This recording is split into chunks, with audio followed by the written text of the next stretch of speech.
Hey, it's me, Vicky Marie, and good morning, good afternoon, or good evening, wherever you are in this crazy world we're living in. Now, I want to give a little bit of a warning before I start. If you're a monarchist, if you love the royal family, if you think everything about the royals is brilliant, it's probably a good idea not to watch this video. So in this video, I'm going to talk about Charlie Boy and Shamilla on tour in Australia. I'm going to talk about the sort of reception they're getting. I'm going to ask, I have a lot of Australian subscribers, and I'd like to know, how do Australians really feel about Charlie Boy and Shamilla? Do the Australia in general want a republic, or do they want to stay as subjects of Charlie Boy and Shamilla? The other thing we're going to look at in this video is we're going to look at a nicer tour that happened when Charlie Boy went to Australia many years ago with his then wife, Diana. And we're going to have a look at that as well. Okay, so without any further ado, let's chat.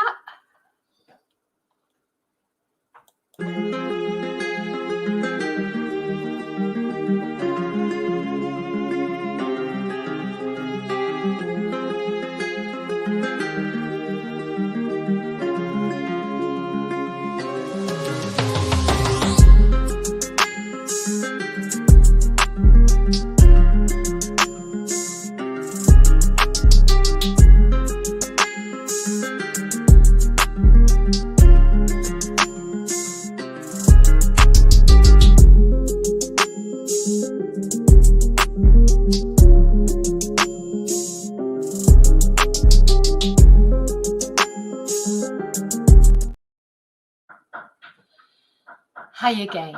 So before I get into this video, I just want to I've started making this video, they start tapping on the wall next door. Do you know, they know as soon as I start live, it's been as quiet as anything. Anyway, first thing I want to do, just if you don't mind, just to show, because I don't often do it, I don't do it as often as I should do, I just want to tell you about, because I've had quite a few over this past week, quite a few books have been bought of my Learn Spanish books, and also my Confessions of a Spanish Teacher book, which talks about, how I ended up getting interested in true crime, about my experiences, how I ended up being in Spain, becoming a Spanish teacher. And I just want to show those because I don't mention them enough. I'm sponsoring myself in this video. If you want to learn Spanish, that's my other life. I am a Spanish teacher. I've written 5 books on learning Spanish. Break the language barrier levels 1 to 5. And they're all self-explanatory. I mean, I do Spanish classes over Zoom.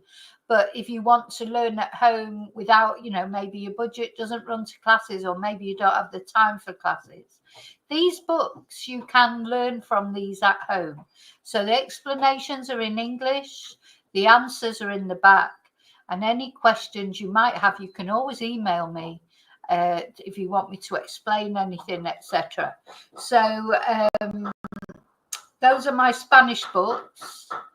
Now, the other book that's available on Amazon, and this is any Amazon all over the world, so this is amazon.es we're looking at, but you can go on any Amazon site wherever you are in this crazy world we're living in. We're putting Vicky Riley, Vicki, Confessions of a Spanish Teacher, or Break the Language Barrier for the Spanish books, and it will come up with my books. This particular book you can get on Kindle, or you can get in paperback.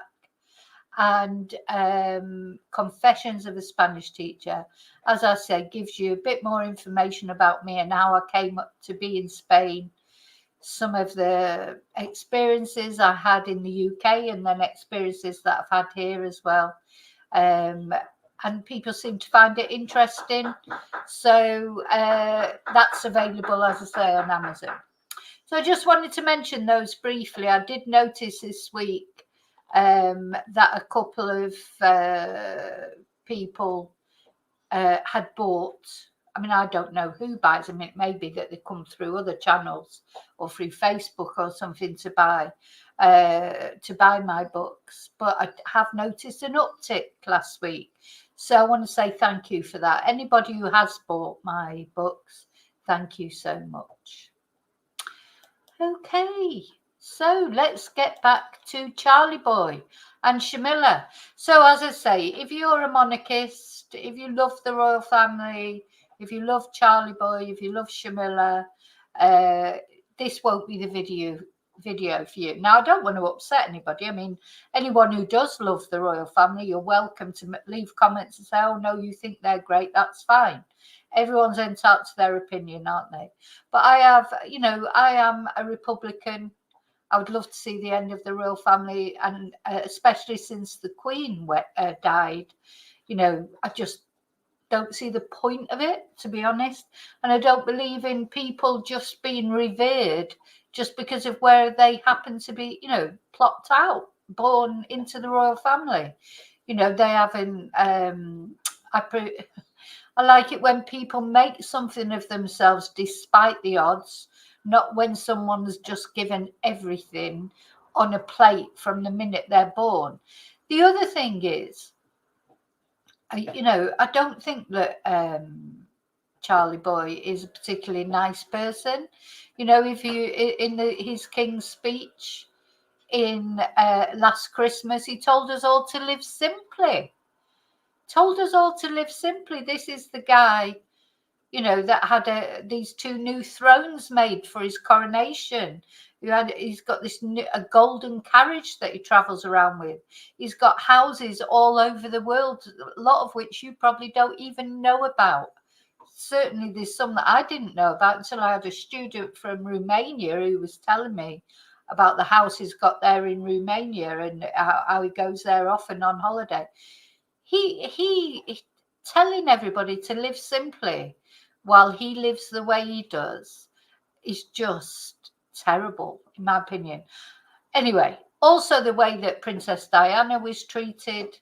I come from that generation. She was similar age to me. We all loved her. We thought she was brilliant, and I'll never get over the way she was treated. The very night before his wedding, he was with Shamilla. That's how Diana was treated. Diana was just a young girl, teenage girl, and he was in his 30s. Nowadays, I mean, it's borderline child loving, that, in my eyes. She was used as a broodmare to give children. Shamilla couldn't do that because she'd already been married. Now, probably Charlie Boy was always in love with Shamilla. Well, he should have been strong enough to stick by his principles and married Shamilla anyway, shouldn't he? Instead of putting Princess Diana, just a young girl, through all that torment. So, anyway, that's my opinion about Charlie Boy and the royal family. Just in general, everything about the royal family, it's horrible. All the privilege, all the the honours system, just the whole thing, the way they treat Meghan and Harry. I know a lot of people don't like Meghan or whatever for whatever reason. I just don't get it at all. It's just like this sort of, well, for a start, what's it got to do with anybody else anyway? Anyway, never mind. We won't go into all that. What we're here to look at is to see how Charlie Boy's getting on in Australia. I want to find out from my Australian subscribers if they're, what Australians really think about Charlie Boy and Shamilla.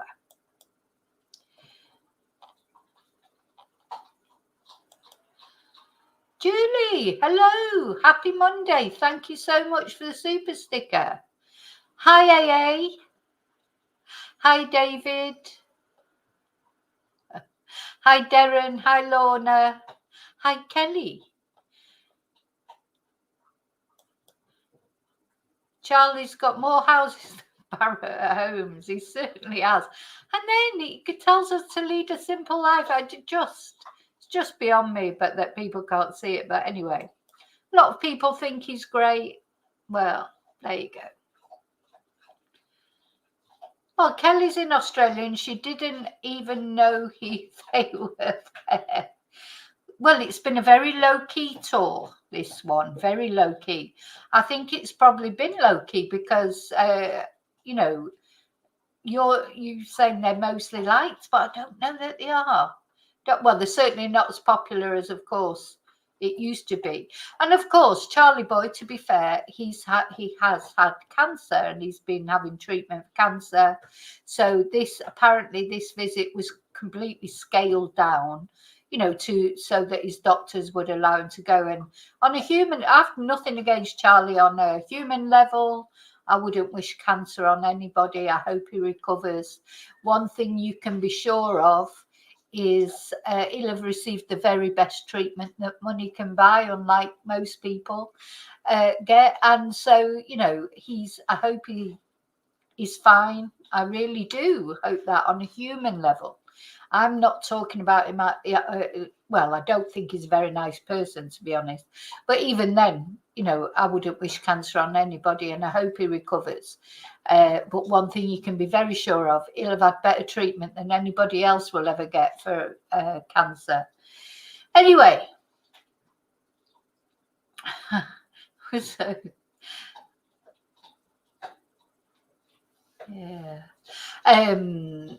Yeah, I think in years gone by, Kelly, probably, I don't think my parents had any pictures of the royal family in their house, but they are very, you know, they were a typical product of their time. They did think the royal family was great. You know, we had many an argument as I was growing up, because I've always been a little bit, you know, on the sort of bullshit side, if you like.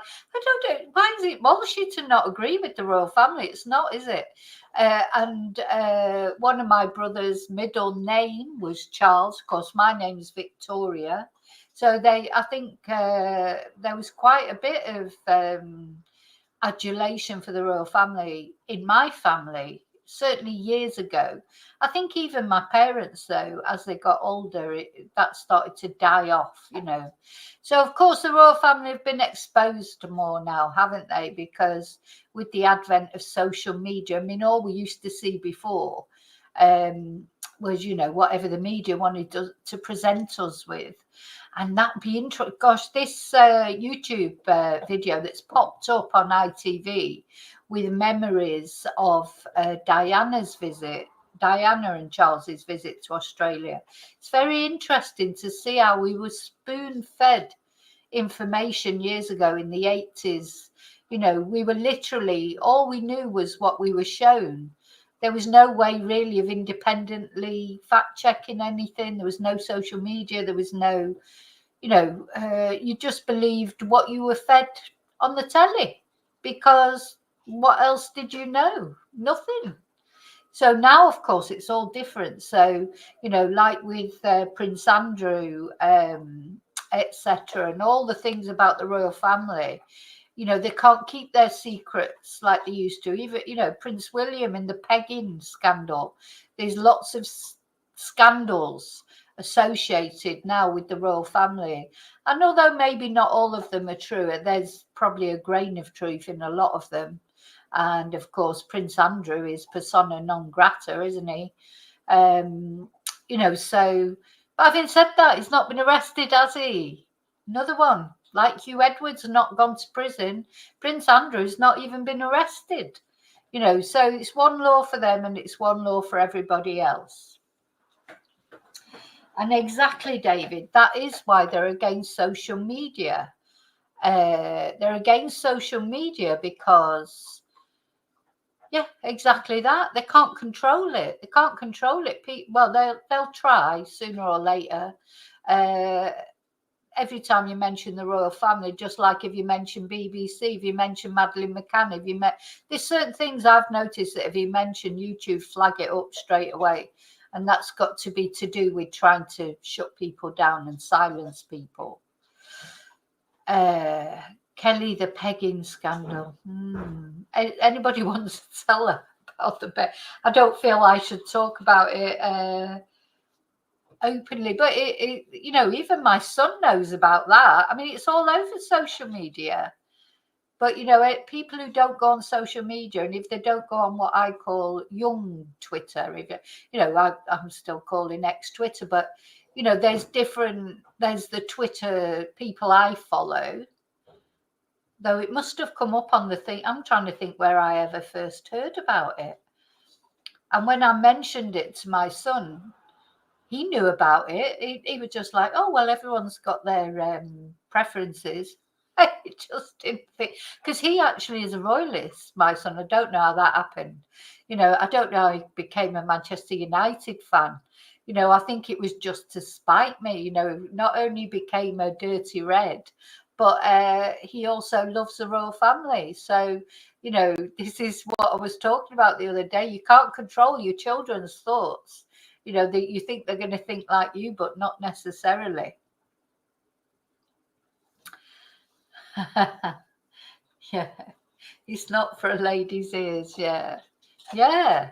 And I still think, you know, and of course, same going back to the human aspect of things, it's like with Princess Catherine. I hope she recovers from her cancer treatment, but I still think, you know, that actual relationship, it's a bit like the Charles and Diana relationship, isn't it? In my opinion, I don't feel like that's now, you know, that they are genuinely in love. But you know what? I could be wrong. A lot of it doesn't matter, you know, at the end, but it matters for hypocrisy, honesty. You know, one day William will be king, and not my king, of course. Never be my king, and Catherine will never be my queen. But some people think they're brilliant, don't they? We have to respect everybody's point of view, I suppose. Now, let's have a look at what's happened. So off they've gone. Charlie Boy and Shamilla have gone off to Australia, and they've had a demonstration by a senator, of all people, an actual senator in the Australia's parliament. Now, I feel that wherever else they've gone, all these crowds, they'll be controlled, and you know, any dissent will be just instantly suppressed. But this actually happened in the parliament.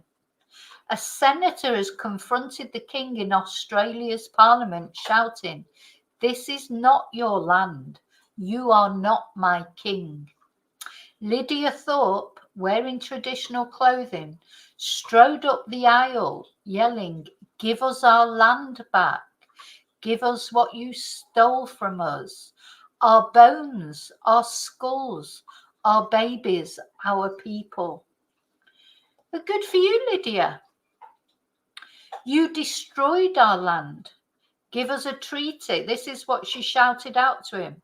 She also shouted, "You are not our king.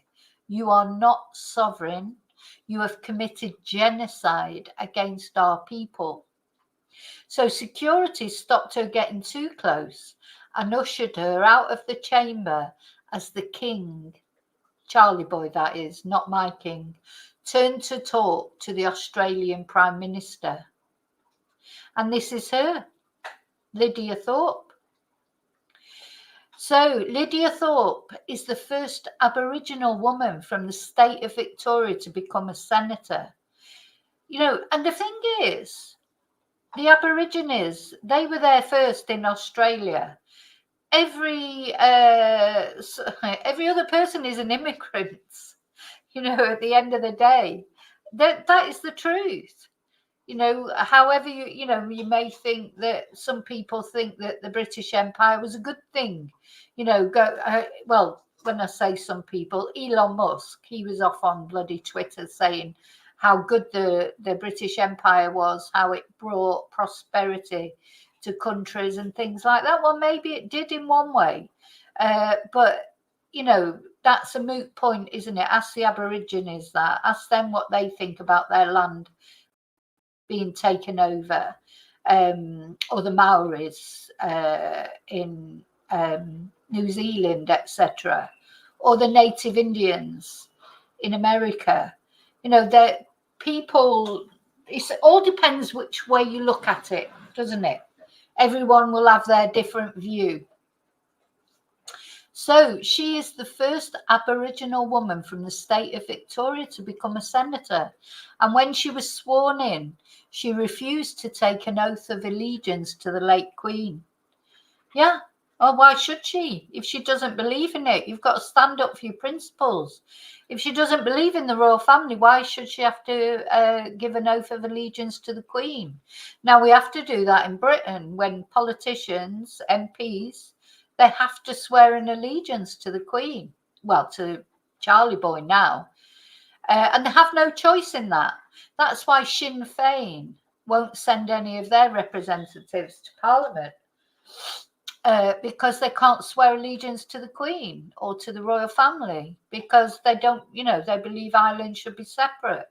So I think it's good when people stick up for their principles. Now, they can swear allegiance on anything they like. They can swear it on the Quran. They don't have to they can swear it on the Bible. They can swear, I think they can take like a secular oath, but they have to do it. Otherwise, they can't be an MP. So anyway, she refused. So they must have made an allowance for her. And she was one of about 20 people protesting as the royals laid a wreath at a war memorial earlier in the day. Well, 20 is not many, is it? Her outburst came after the King spoke to politicians and dignitaries at Parliament House in Canberra. An Indigenous leader who welcomed the royals to Australia's capital on Monday also called on him to apologise for colonial wrongs. He hasn't apologised. Auntie Serena Williams now I know I'll pronounce this wrong, I'm so sorry if I do, from the Ngunnawal people, performed a welcome to country and smoking ceremony. A smoking ceremony? She said, "We all have roles and responsibilities, and I have roles and responsibilities to my people, and I think an apology would be beautiful." When asked if that meant the King himself should say sorry, she replied, "Yes, because we have to acknowledge our past." Anyway, he didn't. So during his address in Parliament, the King referenced the ceremony by Auntie Serena Williams. He said he deeply appreciated the gesture, which he said offered the chance to pay my respects to the traditional owners of the land on which we meet. In my many visits to Australia, I witnessed the courage and hope that have guided the nation's long and sometimes difficult journey towards reconciliation, the King said. Charlie Boy said. However, he stopped short of the apology that Indigenous leaders had hoped to hear. And there's Shamilla. God, she's such a witch, that woman. I'm sorry, I can't bear her. I can't bear that woman. She doesn't care about other women. She didn't care about Diana. She doesn't care about Meghan. She's the one behind most of the horrible things that come out about Meghan and Harry. She's a stirrer. She's a wicked stepmother in my eyes. I just don't like her one bit. Now, there was a video somewhere. Let's have a look at the video.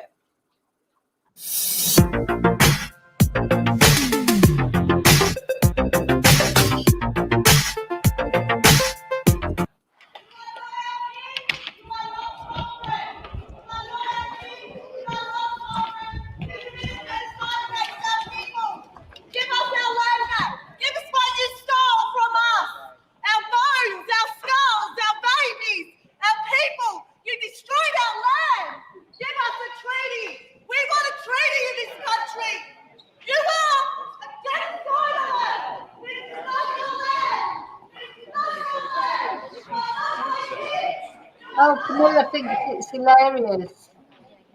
Silly witch. Okay, so that was what happened. So there've been, I mean, it hasn't all been protests. They've been here, there, and everywhere, done bits and pieces.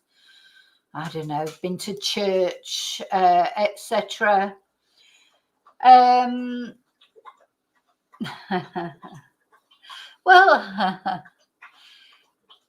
no, she's not a nutter. She's. I think these days, at the end of the day, when let's just have a look. So when I have a look, if you watch the coronation, we're living in a modern society now, and watching the way the royal family behave, the way, Charlie Boy said he was going to have a toned back coronation. Bloody hell. Well, if that's toned back, I don't know what a lavish one would be. We're in a different world now. If Britain wants to be taken seriously, look at this.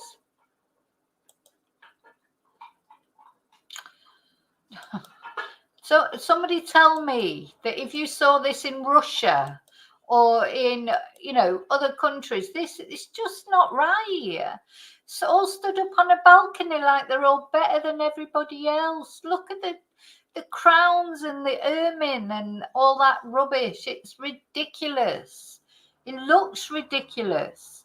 I've had a lot of students from different nationalities come through my doors, and they all think the royal family are ridiculous, except for the Romanian lady, because she'd lived in Britain for 20 years. She thought the royal family was fantastic. And but in the end, she had to leave Britain because of racism after Brexit. Paramedic, her and her husband, both paramedics, been in Britain for 20 years. She's more British than I am. She's certainly more royalist than I am. And in the end, she was getting racially xenophobia from her clients, the people she was looking after when she was a paramedic and when she was a care worker. And she came to Spain because it just all got too much, and the visa problems, etc. Look, I mean, it just looks like something off a comedy sketch. Somebody tell me that looks normal in this day and age. It doesn't. It looks ridiculous. Absolutely ridiculous, in my opinion. Look. We're supposed to think that these people are better than us just because of that they were born. We now rededicate our lives to serving the people of the United Kingdom, the realms, and the Commonwealth. But not too much, though. Yeah, we're rededicating our lives, but you all live a simple life, but we're going to live like this. We're going to live like this, but you all live a simple life. Be kind to each other. Look, it's just wrong. It's so wrong, and how anyone can't see it's wrong is beyond me, I think.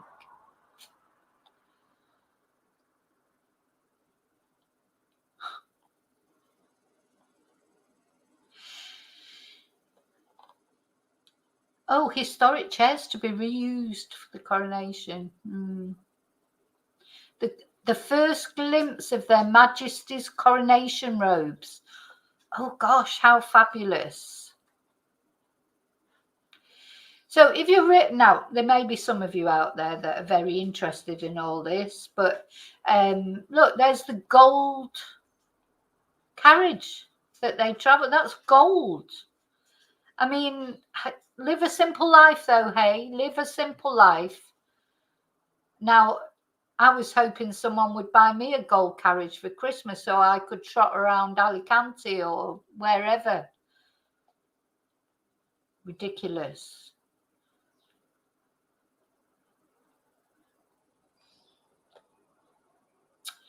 And of course, all the crown jewels and that is the thing, those haven't been found in a mine in Wales. They've come from other countries, from the empire. Anyway, that's how I feel about it. That's how I feel about it. And I know not everyone will agree with me, and that's fine. But that's my, I just feel there's no place for a monarchy in modern Britain now. There is no place for a monarchy. What is the purpose of it? The Queen was a different matter because the Queen had been there for a long time. She came from a different age. And then when the Queen died, really, that, in my opinion, should be the end of it. So, yeah, live a simple life on your universal credit. Now, let's have a look. So, as I was sort of preparing for this, I mean, really, to be honest, it was just going to be a short video to show, the few protests that they've had over in Australia. Just that, really. And then, of course, as you know, when you start researching something, and all different things came up. And ITV have put up on their YouTube channel a video of when Charles and Diana went to Australia together. And I think they've done it on purpose to show the contrast. Because, Camilla, I know she's got more popular with people. I think a lot of people may, I'm old, I remember what happened. I remember all of it, which of course culminated in Diana's death. And I remember all of it. Now, there'll be people who don't really remember it, or maybe because they didn't take much notice, or maybe because they're younger and it's like they've forgotten about Diana or whatever. But there's so many people who have not forgotten about Diana. And, it must be a bit galling for Shamilla, really, because she can never walk in Diana's shoes. Because you know what? She hasn't got that warmth that comes over from Diana. And that warmth comes out, I know there'll always be some people that are critical of Diana, but to me, Diana always came over as a genuine person, like a girl that was literally just thrown into. I mean, she made the choice, don't get me wrong, she made the choice to marry into the royal family. And that was her choice. I expect she bitterly regretted it. But I think at the time she did not know for a while that Charles was already, in love with Camilla. He was always in love with Camilla, and Diana was just there to provide sons. That was it. And because she was respectable, which Shamilla wasn't respectable because she was already married, or, it just couldn't be that Charles, he could have married her, but he didn't put his foot down enough, basically. But yeah, whereas Diana was sort of used, wasn't she? That's the way I look at it. She was used. Charles never loved her. I think there were times when they were together, they did have good times. But really, it was always Shamilla that he was in love with, wasn't it? So we're going to have a look at this video. So I started watching it. I thought, oh, God, it was really so interesting to look back.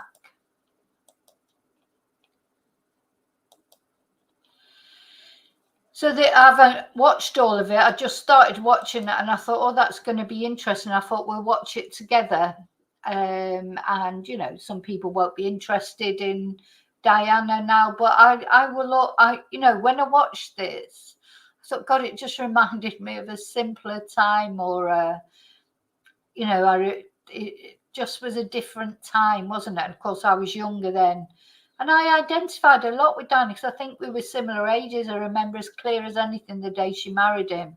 And then all the things that happened after that. And I remember as clear as day the day she died, because I was here in Spain. It was the year, it was 97, wasn't it? Yeah, it was the year after I came to Spain. And I'd gone out for a coffee in the morning with my son, who was a baby at the time, pushing him in his pushchair. And as I was sat at the bar, the telly was on and I could see this rolling news, because I didn't have any news then. I didn't even have a telly. And I just couldn't believe it. Sky News was on the telly and it was saying about Diana dying in the accident. And I remember the funeral. We went to watch it at a friend's house. We all watched it together. I'm sure all of you remember that. And even And I don't know if a lot of people remember the backlash, even against the Queen. My son's father, I remember speaking to him on the phone. He lives in London. And even he, and he is a royalist, was really going on about the Queen, that, you know, that the Queen had not showed enough emotion. The Queen, and that's unusual for the Queen to get criticism, isn't it? She never got criticism, really, even from people who didn't believe in the royal family like me. It's unusual to criticise the Queen. She always had a lot of respect, and she was criticised terribly because of her attitude about the whole thing. So, yeah, I'm sure you all remember it. That really it would have been far easier. Right, so this is like snapshots like from that tour that he did with Diana after William had been born. This one is. So William had been born. I don't know if they'd taken William with them on tour, but Harry had not been born yet. And just listen to this speech that Charles makes. I just think this is so telling of Charles, because the thing about Charles is he was so jealous of Diana because she was more popular than him, and he's such a egoistic twonk. He can't stand that. He couldn't stand the fact that people liked Diana better than him, instead of, you know, reveling in it and thinking how lucky I am to be with this lovely woman that everybody thinks is great and she's popular. He didn't like it. He wanted her to stay in the background. He didn't like the fact that people liked her better than him. He's a very spoiled, sort of entitled little twonk, in my opinion. The prince realized very quickly it wasn't really him the people had turned out to see. I've come to the conclusion that really it would have been far easier to have had 2 wives. Yeah, far easier to have had 2 wives, Charlie boy. Yeah, and yes, hi Mello, you're right. It was a TAMPON that he said to Camilla he wished he was. Just, you know, whatever. And that was while he was still married to Diana. So yeah, he thought it'd be easier if he had 2 wives. Yeah, she doesn't look very happy about that, does she? You see her face there? Because she knew about Camilla by now. To have covered both sides of the street. And I could have walked down the middle, directing the operation. The forecourt of the Opera House on a bright autumn day. Huge crowds and impressive music from the Sydney School's Symphonic Wind Ensemble.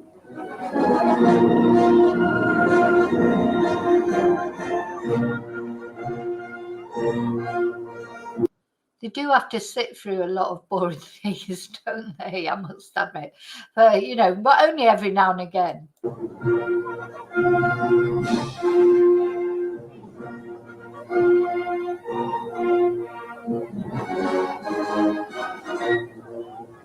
The high school dancers were pretty impressive too.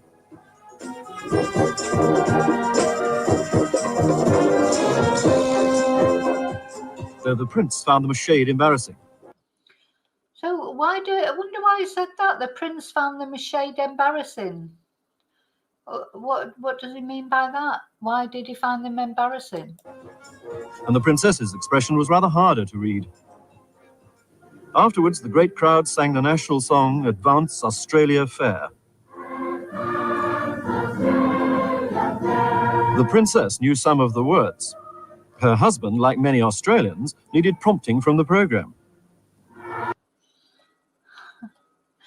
What is that? The national anthem of Australia, Australia Fair? I presume it is. You'd think he would have learnt it, really, knowing that he was going to have to sing it. I'm sure Diana didn't know the words before, but it's just polite, isn't it, to learn it?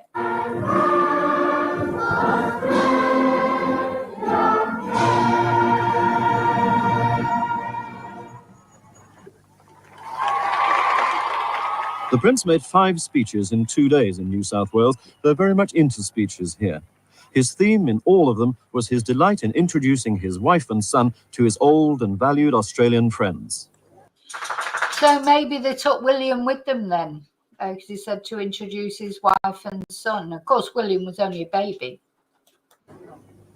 Old because it is now 17 years, believe it or not, since I first set foot as a hesitant pond. Now I am returning with my wife and my son, and it is indeed as if I were introducing them to old friends. My wife has been enveloped by warmth and affection. Yeah, so I don't think they get scenes like this for Shamilla. You know, this was a different time, wasn't it? Not only the fact that Shamilla's not as popular probably as Diana was, but also, you know, there is a big Republican movement in Australia. Since arriving in the red heart of this great continent, and now she is experiencing the sort of welcome that this famous city can bestow on its visitors.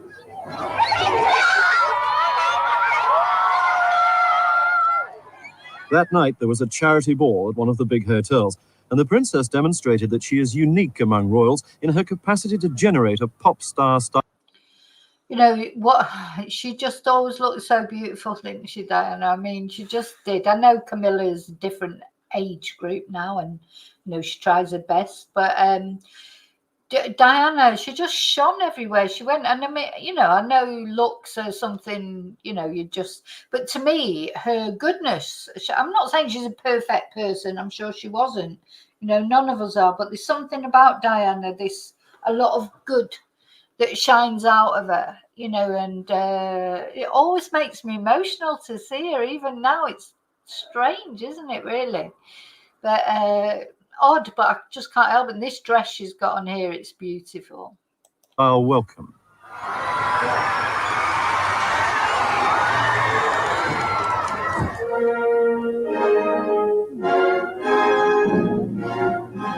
This was the event in the Sydney social calendar. If you weren't invited to this one, you were an outcast, and people were prepared to pay up to $300 to avoid that fate.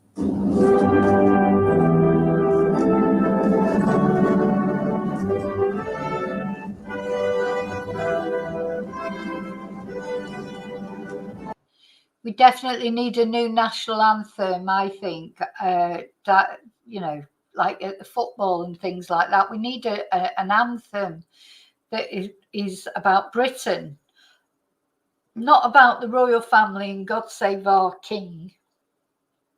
Because not, you know, it should, anyway, that's a whole different thing.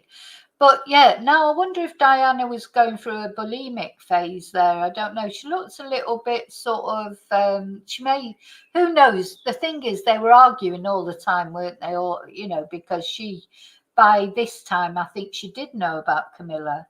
Apparently, they sort of had a bit of a, when they had Harry, that apparently, what I've reading about Diana, that was the best time for Diana. They seem to have, you know, a little bit of a resurgence in their relationship.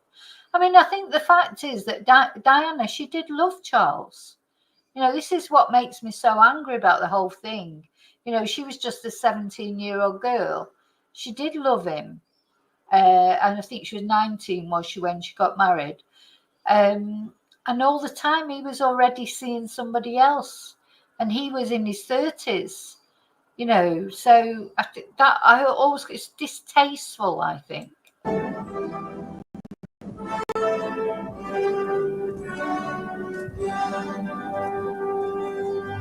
Remember Come Dancing? So, yeah, so this is, they're dancing, and he really gives it himself lucky to have such a beautiful woman on his arm to try and make him look good.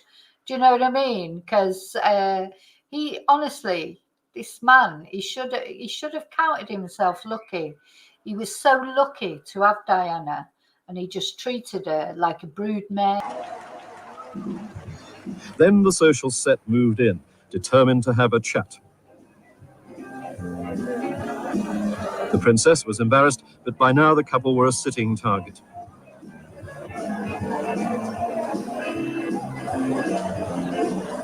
With this sort of crowd, Dame Edna Everage had to be down there somewhere.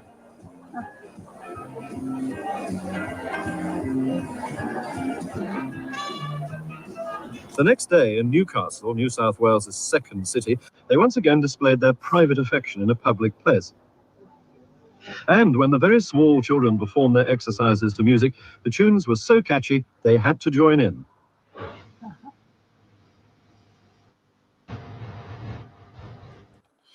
Yeah, Diana always showed her humanity, didn't she? Like you say, hugging the AIDS patient, walking across the minefield.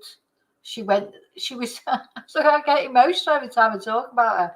And I'm not a royalist, you know, but it's just like her humanity, you know, and the way she sort of treated everybody. And children will see that in this video. Children loved her. Just something about Diana.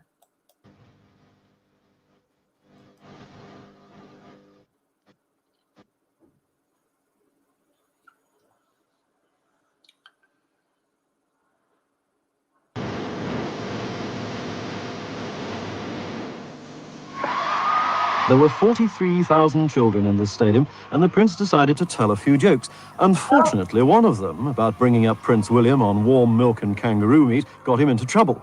So much so, he had to put the record straight later.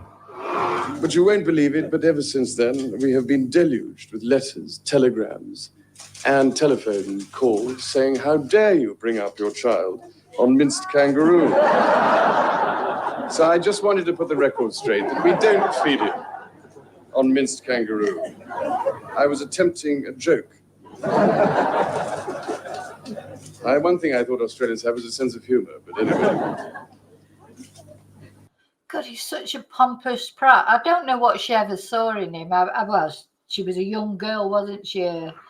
She was blinded by the fact he was a prince, I suppose. And, you know, because, you know, it's like if he wasn't a prince, really, he's not the sort of, you know, he's not got really much going for him, has he? Not only the way he looks, which looks aren't everything, but he's such a pompous prat. Oh, I bet she wondered later, what the hell did she ever see in him? God. In fact, we bring him up on grass and beer. I was lucky Watch her face. enough to marry her. And we had many... Look at her face then. I know. She's probably thinking about Shamilla there. Oh. So, yeah, she don't look... she's like she can't keep the words. That made me mad afterwards. Because, you know, Charlie doesn't strike me as someone who can take a joke against himself. Do you know what I mean? He's so stuffed full of his own importance. You know, that's what he didn't like. Camilla always takes a step back, doesn't she? That's why I likes Camilla, because she just, you know, knows her place. And she just wanted to be queen. Shamilla is like Queen Shamilla. Anything to be queen. She sort of, you know, stayed behind the scenes all those years to eventually get her way. She's like the wicked stepmother. Some are passed on to the lady in waiting, some to a policewoman.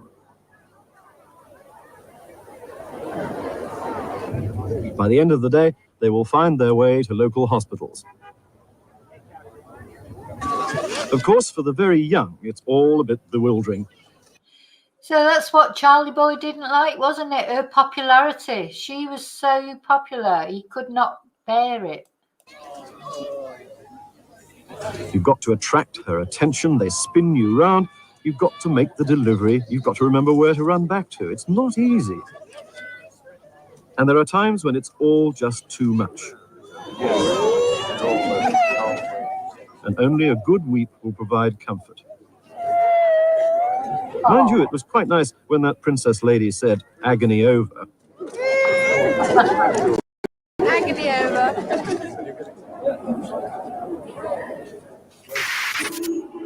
Australians are obsessively keen on keeping fit, regardless of age or self-consciousness. Or as the Prince's expression has it, what's going on here? They passed on. I'm not that keen on that outfit. I bet he made her wear that. You know, he looks happier. Look, he made her wear that outfit because it doesn't show her off. You know, it's not so keen on that. These hats, these sort of boater type hats, I had one of those. They then became into fashion, didn't they?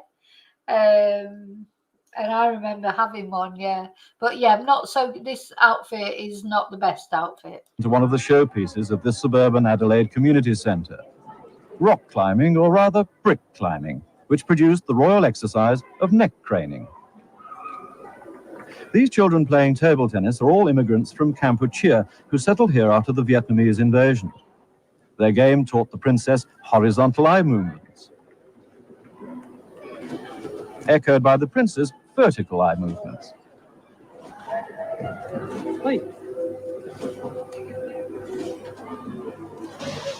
The swimming pool here has been specially designed for disabled people, and the princess seemed to be preparing for a racing dive as she talked to them. All this shows that Australians are sports mad. This afternoon, our sporting prince, wearing number 4, played polo for the second time at Warwick Farm, just outside Sydney. The ground was dry and fairly hard. His best chance for a goal came when he swooped from his position at back and hit a first-time shot. It went just wide. The press were at the ready, and they didn't have long to wait. Yeah, she was mellow. She was adored wherever she went because her sincerity shone through, etc. And you know, Charles, he was so stupid, really, because he could have, he should have used that. You know, that could have been such a positive thing if he could have just not been so envious and so jealous of the attention that she got. Why didn't he just let her shine? And he was shining in reflection to her. He just couldn't cope with it. He just could not cope with it. Horrible, horrible. You know, his ego couldn't cope with the fact she was more popular than him. He can't get to it either. And Ballard now with a chance. Can't really get the run of it. Prince Charles just exiting quietly. I wonder if someone could please open the gates of Warwick Farm, because there's going to be a stampede of 2,000 photographers all to rush out. So just be careful you don't get trampled in the dust. At the end, the prince had no doubt why he came off, as he explained in his speech of thanks. And particularly to those who were brave enough to play on my side, which is dangerous enough. Those who gave us a wonderful opposition, knocked me off my horse, with the accent on knocked off. And also for those people who think that I just fall off all the time. Things were more successful earlier in the week at Port Pirie in South Australia for a Royal Sports Day.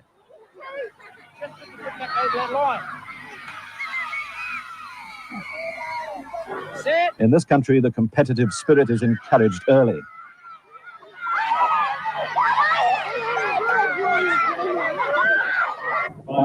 The Prince and Princess were here to present the prizes.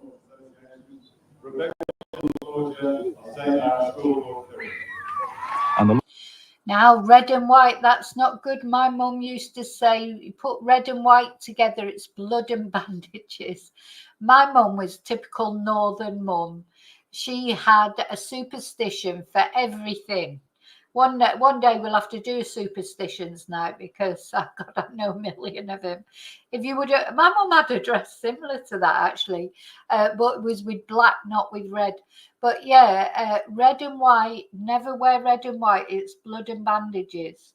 So yeah, that's not the nicest dress, is it? But anyway, she still looks better than anybody else. Last winner calmly asked the prince for a kiss.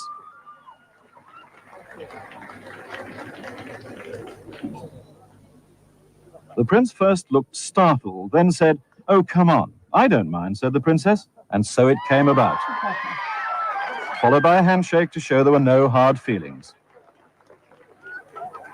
The couple giggled together about the incident, but a 16-year-old school captain suddenly found she'd become a star. Why would you want to kiss Prince Charles? I mean, come on, why? He said, well. Oh, yeah. Oh, okay. So I looked at Diana and said, well. She said, oh, go on. Oh, well, she didn't have to say go on, she said like that. Oh, How did you take the pluck up the nerve to do that? Oh, well, I was thinking about it and I thought, oh, they won't mind. Had you decided about it today, this morning, yesterday, last week, when? Probably about 1 second before I was going to leave that platform up there. It was very spontaneous. What did they say I thought he afterwards? looked so nice and... Look round here. You're a personality. We had been in Adelaide. She got her 5 minutes of fame, didn't she, by asking Prince Charles for a kiss? 10 days earlier, when the Prince and Princess came to see the devastation caused by the bushfires, but there hadn't been time to stop at every village. The crowds had come out onto the road and halted the motorcade on the way to catch a plane. But for them, this wasn't enough, and there was a lot of disappointment. Especially for this little girl left crying by the roadside. Oh. But happy endings are what royal tours are about. And so the same little girl found herself in the town hall bearing gifts of a woolly chicken and flowers. But why give presents? Because I loved her. What did she say when you gave her the flowers? She said thank you. Did she say thank you, didn't she? Yes. She said, I love you, Princess Diana, and then she handed her the little chicken which we'd bought for Prince William, and she said, this is for Prince Charles. Princess Diana smiled and just said, I think you've made a mistake. I think you mean Prince William. Investitures like this one in Perth are rarely seen on television. Indeed, the Buckingham Palace version of this scene has never been filmed. Odd, really, because it is a panoply of monarchy in action, rewarding its subjects. And one of the subjects here... Oh, my God. Rewarding its subjects. The monarchy rewarding its subjects. Oh, my God. Not my King Charlie boy. Definitely not. Here is familiar enough in Britain. Mr. Rodney William Marsh, for service and achievement in Australian cricket. Rod Marsh, terroriser of England, one of the greatest wicket-keepers of all time.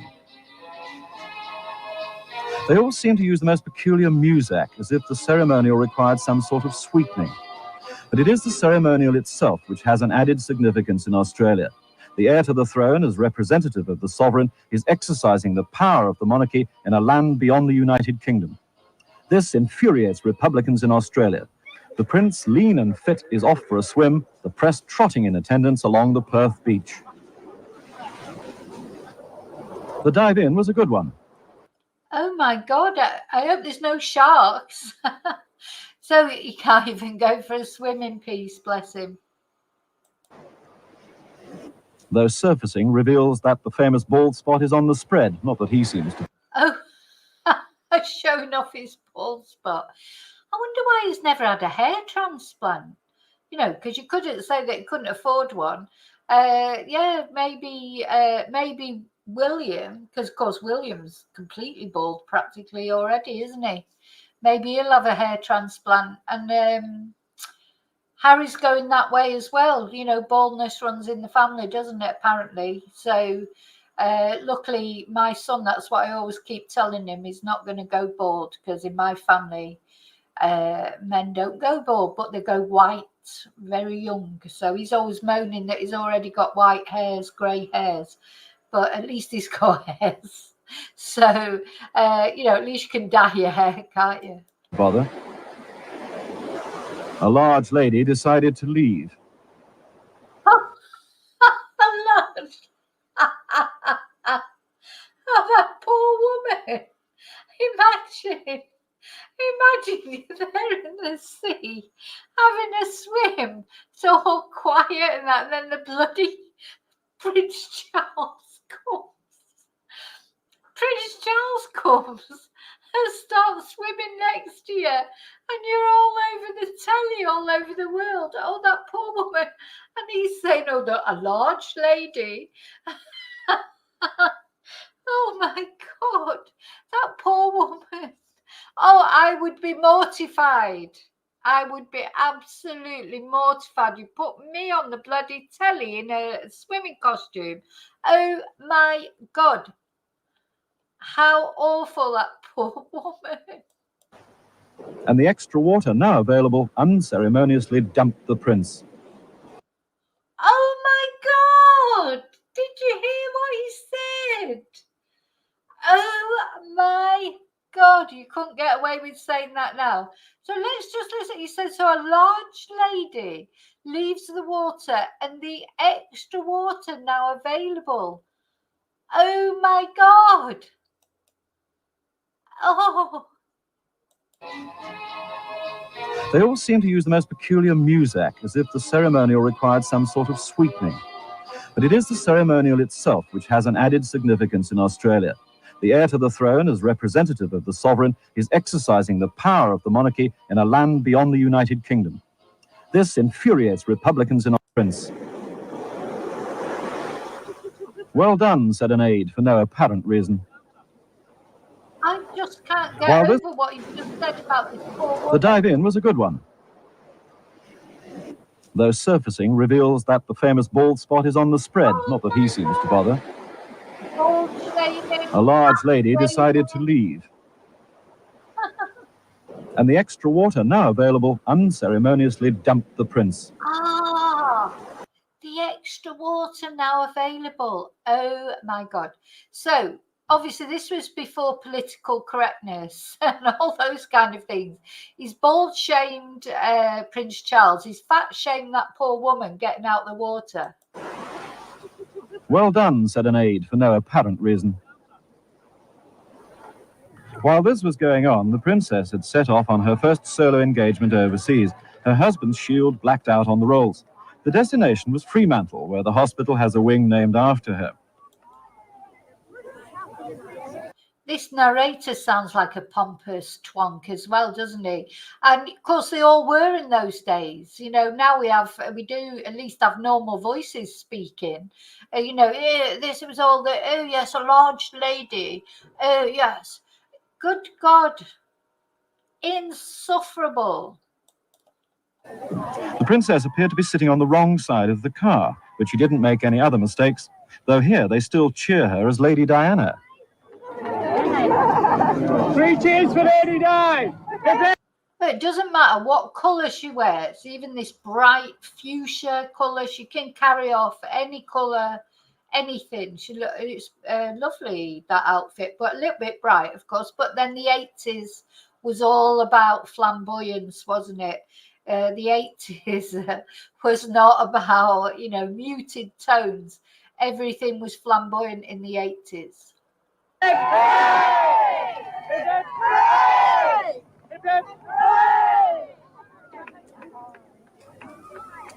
And she was rapidly into mass handshaking. A pursuit she continued in Perth when she rejoined her husband. And he it was who had to dissuade her from overdoing it, knowing there was another 100 yards to go yet. This lunchtime walkabout was thought by the palace people to be the best to date. There were 10,000 people held only by a single rope, and that allowed plenty of freedom. You would never, ever see crowds like this for the royal family now. I don't think, not even for William, Kate, not for any of them. I think these days are over. Like the freedom to stroll over for a handshake.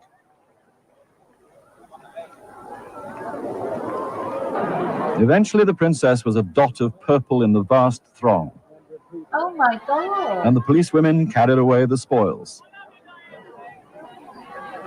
That afternoon, there was a garden party with all Perth society there, displaying hats, more hats, a bit of tie-dyeing, and accessories.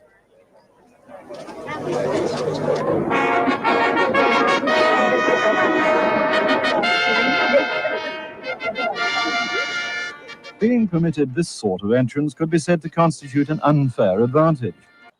These sort of sailor suit type dresses were so popular at the time. Of course, anything that Diana wore, we all wanted to wear.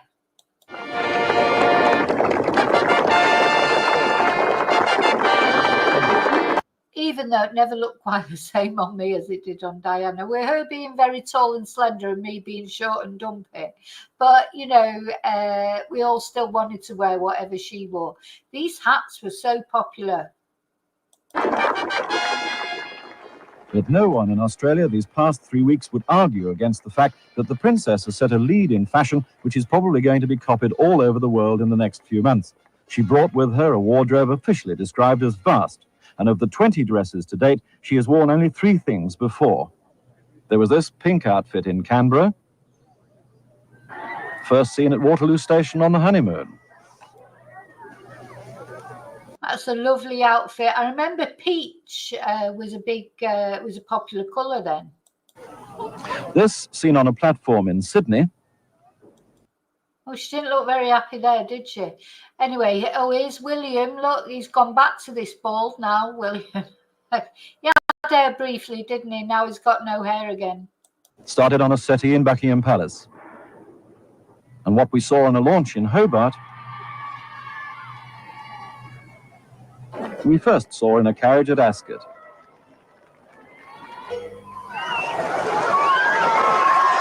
When it rains in Perth, you feel you ought to redefine the meaning of the word. But the children didn't seem to mind as they waited at the airport for the royals to leave for Bunbury, 100 miles to the south. The policeman didn't even seem to notice. Oh, yeah. The reward for sitting it out was a few words from a raincoat and brolly princess. Oh. And she spoke to each damp child.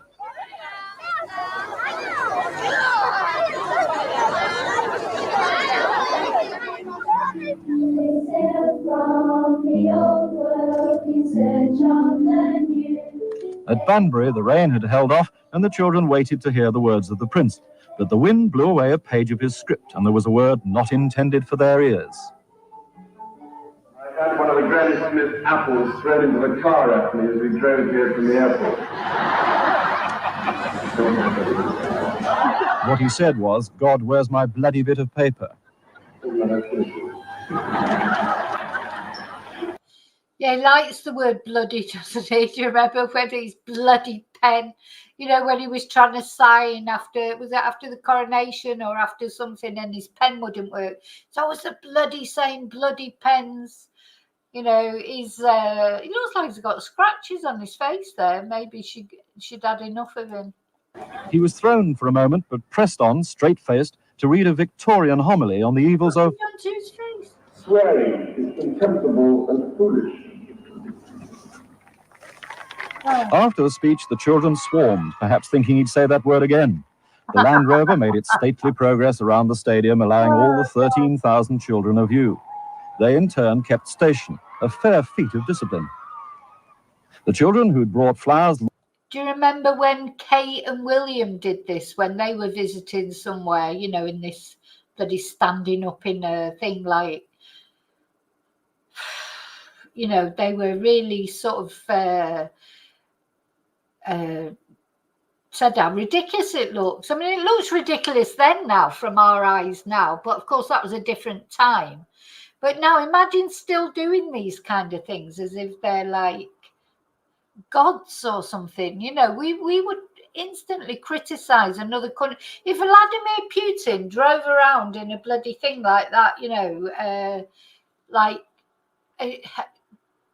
or sat in a great big robe and a crown and all those things, you know, we'd be like right on sort of moaning about it. Why is it okay for the British royal family to do it? Lobbed them at the car with enviable accuracy. Then they just pelted the couple. But there are times when no amount of running will get you there in time.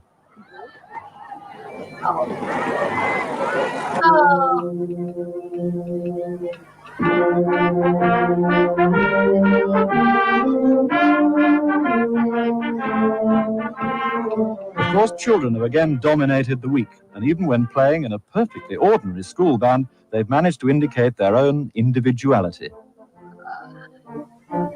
Twice over here. When they've not been painting their hair, they've been putting funny things on top of it.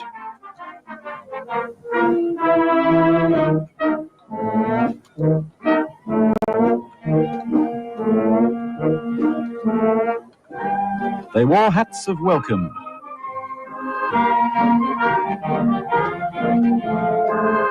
They displayed imploring posters, misspelt Easter cards, and other banners. Manchester United. Ugh. Come on.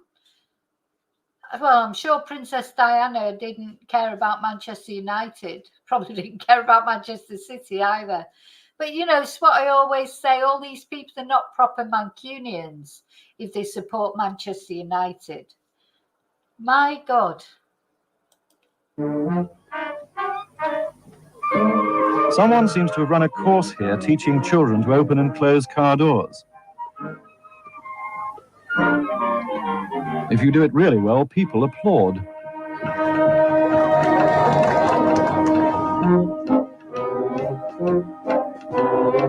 Then there were the gifts, a bush hat with corks for the prince, a bag of peanuts for the princess, Bag of peanuts. an Easter egg for a policewoman,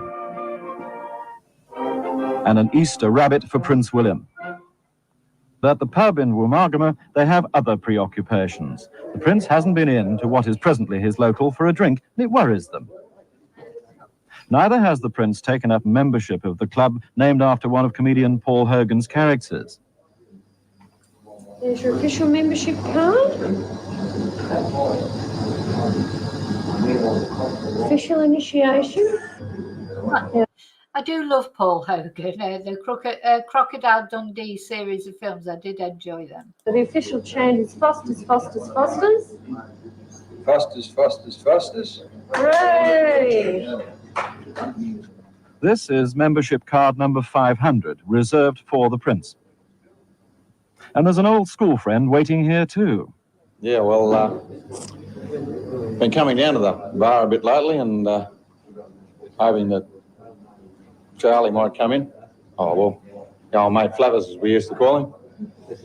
But hasn't showed up as yet. We're all sort of, hoping to drop in and have a drink with us and eventually get him signed up to the Arthur Club and have a drink with us. And anyway, I suppose I better have another one while I'm waiting.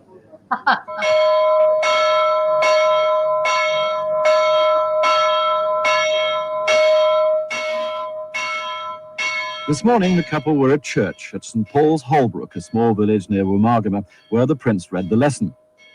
Sunday or not, there was work to do after the service and children to talk to. Outside, they found the tiny population had grown 100-fold, and one solution seemed to be for both to shake as many hands as possible. Next week, the prince and princess go to Queensland and Victoria, and in Melbourne will experience the extraordinary... That's a nice hat she's got on there. I'm just going to fast forward. Oh, I think what I'll do is I put it on a bit quicker because I've got a class soon. So I'll put the playback speed. Let's try that. Might be too fast. A mixture of races which blends together with the English, the Lithuanians, the Jews, the Maltese and the Italians, all producing their own version of Advanced Australia Fare. Queensland Sunshine Coast. The temperature in the high 80s, but it's officially late autumn, so there's no one on the beach. The tall buildings of Brisbane make it hard to remember that the city was founded by convicts rejected by Sydney. In the city this week, 100,000 people turned out for the royal couple. The local military band had never had an audience like this. Most of the people were concentrated in a shopping mall. They left a very narrow walkway for the prince and princess. It wasn't really safe. Oh my God, I mean, so many people. And where, doesn't look brilliant security, does it? But at different times, I suppose. Nowadays, you just couldn't do that, could you? Ladies' goods were gratefully received. Then a carrier bag for the presents, sensibly checked before use. They were advised to keep moving. And they did so as the crowd pressed even closer. An element of potential chaos was obvious. Police restrained people as best they could, but some individuals tried to break through. For some, the heat and the pressure were too great. There was fainting and there was collapse. Oh, you'd never see this again, these scenes again for the royal family. These are more like scenes for, a pop group or something, or some singer or some famous person, in more of a celebrity. You never see this for royal family again. What had happened was that there were too few police, too few barriers. An open car drive was abandoned as impracticable. They decided to remain on foot all the way to the town hall. But the result was that the biggest walkabout had become the quickest. Gratefully, they reached the town hall steps. Behind them came a tidal river of people. Oh. This crowd made such an impression on the prince that he mentioned it later at an old folks' home when he was asked if he was feeling all right. I made your Which block did you do? Maybe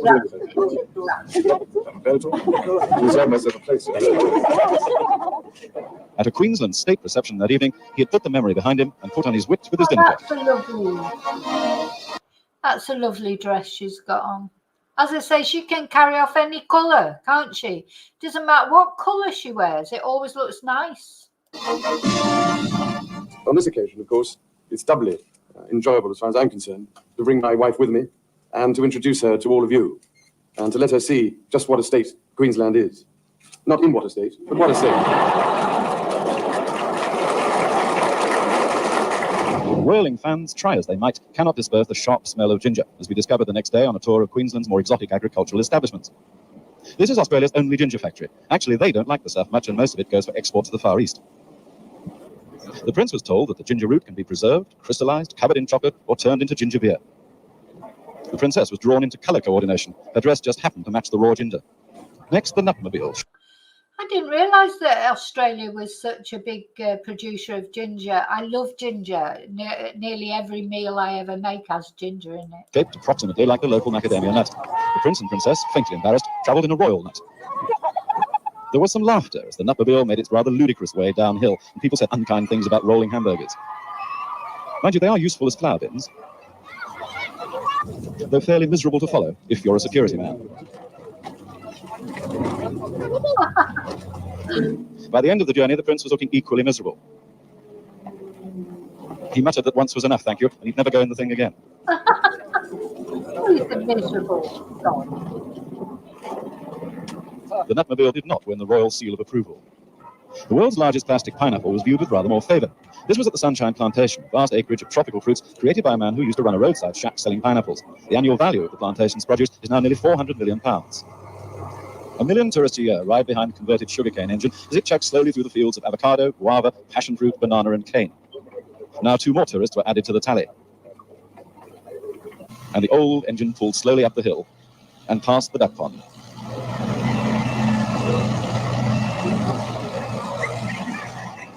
More normal work was resumed in Victoria for the planned visit to the Altona housing estate near Melbourne, very British-looking estate. The house of Mrs. Tessa MacDonald was chosen for inspection by the Prince and Princess because she and her husband Hugh and their 3 children are considered a typical family. The cleaning... Oh, God, imagine the bloody, the kings come, well, the prince as he was then, they're coming round. God, oh my God, at least your house would get tidied up and cleaned. You do more tidying up and cleaning when someone's coming round than any other time, don't you? He went ahead with help from the elder daughter Kelly, who is 10. Can you work down there, madam?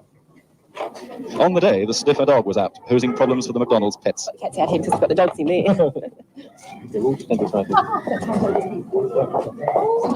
Local boys peered through the police car windows, seeing how the visitors were to be protected. Oh my God! Hugh McDonald said the security men noticed everything unwanted was pushed into cupboards.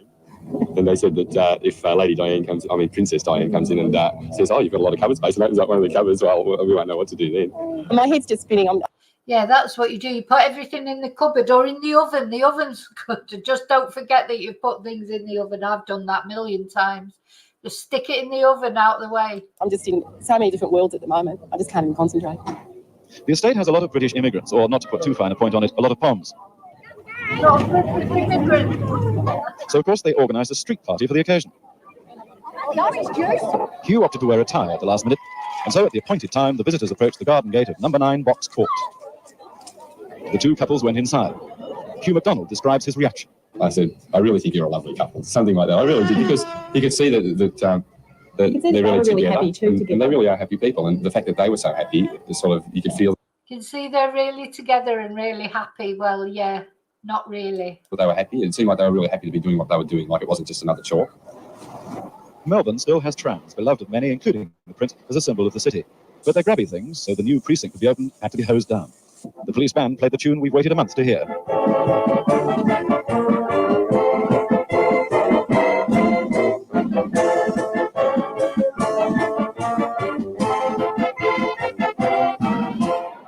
The princess faced her biggest and warmest crowd in Australia.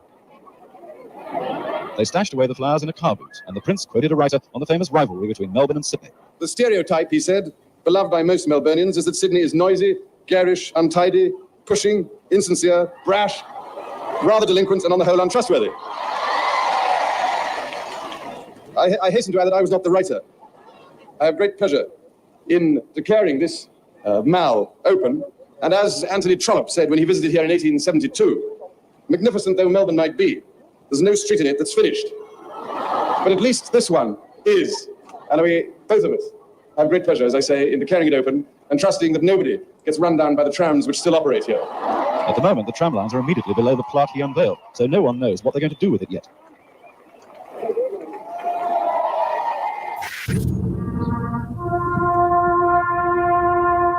The Cenotaph in Auckland, at sunrise on the day they call Anzac Day.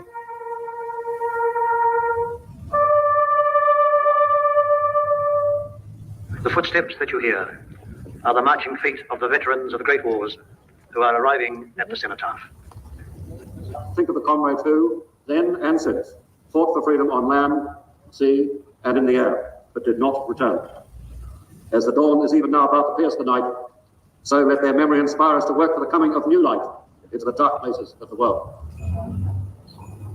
Anzac Day is a day of mourning like our Remembrance Sunday, but perhaps more intensely felt.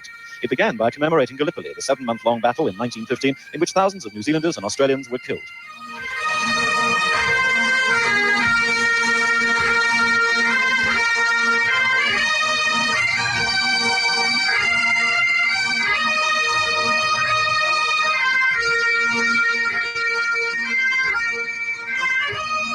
Going down the sun, and in the morning, we will remember. For the old soldiers of Gallipoli, the presence of royalty had made this an extraordinary Anzac Day. Memories stirred of that battle long ago. I caught it 3 times during the war, but still I'm lucky to be where I am. How many of your units survived? How many of your units survived? Well, as far as I know, there was only about 4 of us. How many? But of course, there may have been some more that were wounded and taken somewhere else. I don't know. What do you think about the royal couple being here today? Huh? What do you think about the royal couple being here today, Prince? Oh, great. They're doing a wonderful job. They're so well liked. There's no false pride about it. It rained on all but 2 days of the visit to New Zealand, and when it wasn't raining, it was promising to. In Christchurch, the rain actually held off for a while, but the princess's hat, last seen much bedraggled on a very wet tour of Wales, tempted Providence. Knowing nothing of this, schoolgirls set up a high chant. The prince... That's a nice hat as well, a nice outfit. I remember all these big padded shoulders and the frilly blouses. God. Step back in fashion, isn't it? Heard it first and directed a suitable response. A few moments later, down came the rain again, and up went the brollies. The prince was in uniform because he was on his way to a Royal New Zealand Air Force base where the weather had been officially declared fine. Their display would go ahead. In the briefing room, they proved a movie cliche, synchronizing their watches. Okay. Next time in 50 seconds will be 9:44. 45 seconds. So while we're waiting for it, let's make sure we have a good display. It's a raw display. Let's make sure it's a beauty. Let's not push out. 10, 5, 4, 3, 2, 1, now.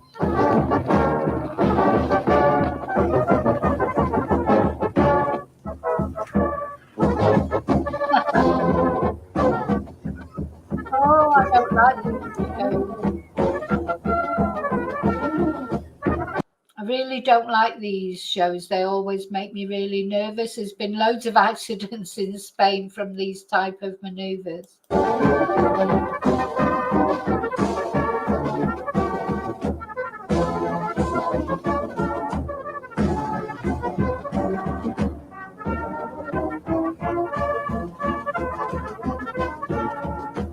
Flight Lieutenant Gavin House. They also trigger my vertigo. I can get vertigo just watching things like that. Don't have to actually be up there. Not my Who was to favourite. fly solo aerobatics in a 1950s Strike Master trainer converted from prop to jet, said he did it for self-satisfaction. The princess looked faintly apprehensive, even without knowing that the flight lieutenant was about to stall dive his aircraft by switching the engine off at the top of the climb. Oh my God! No!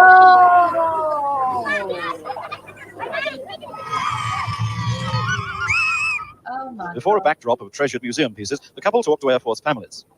Would the prince like to have flown in the display? Well, I would quite, yes. I haven't done it for such a long time, but I think the G-forces would finish me off. I wouldn't be anything again.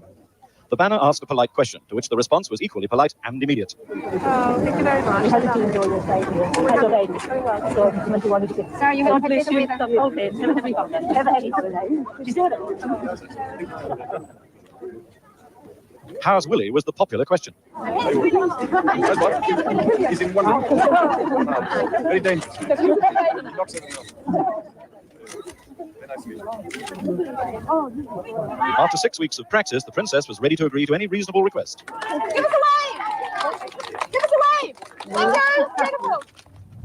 Waitangi is where, in 1840, Britain and the Maoris signed the treaty which gave the nation of New Zealand her birth certificate. In the meeting house, Mr. Hector Busby, captain of the Great War Canoe, was preparing for the royal visit.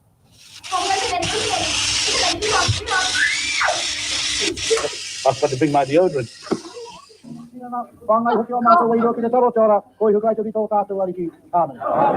After grace, breakfast for the warriors. A lady elder exercised a touch of Maori discipline. All I want to say is, excuse me, Missy, one day you will learn that if you are going to be any good at culture, you listen while other people are talking. Right, let's go there. Number!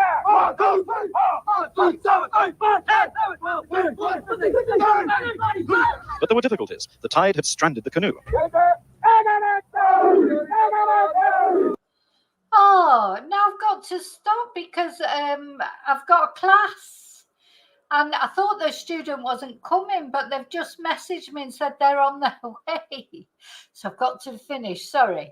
Anyway, you can find this on the YouTube, Charles and Diana in Australia. Now, the ITV have put this up just yesterday. So they've obviously put it up because of the tour that Charles and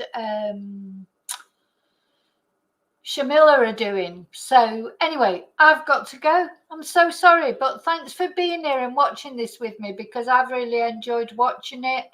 I've enjoyed your comments, and yeah, let me know what you think. It's nice to me. It's like going back in time and remembering Diana and that period of time. Anyway, brings back a lot of memories. So I've got to go. So have a good day. I'll see you soon in the next video. And until then, oh, and by the way, thank you. Thank you so much, Julie, for the super sticker. Thank you for everyone for watching. Please subscribe if you're not already subscribed. And don't forget to leave your DNA on the fingerprint button. I'll see you really soon in the next video. And until then, I've got to go and teach them Spanish. So until then, may your God go with you. Bye.